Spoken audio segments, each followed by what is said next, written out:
Piwulang agung para winases pituto luhur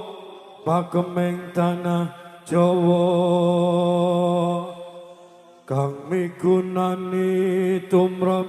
manungsa lampah lakune kawula utama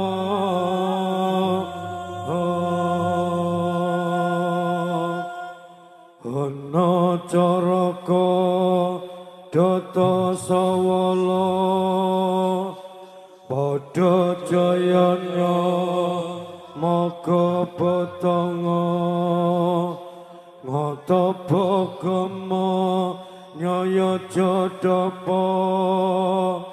lawasa tada karajana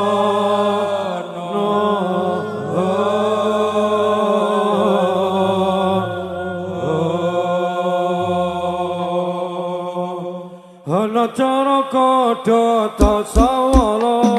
padha jayanya maka petanga ngata bagama nyaya jadapa lawasa tada karajana ana caraka data sawala padha jayanya maka petanga diwalik ngata bagama nyaya jadapa lawasa tada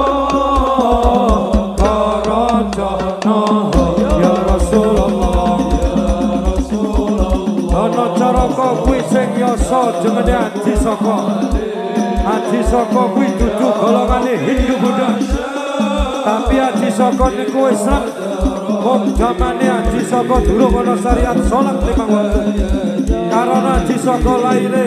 sak dibare Nabi Allah Isa let 20 tahun lahirnya Adi Saka agamane sedes tauhid mengikuti agama para nabi sebelum Nabi Muhammad SAW.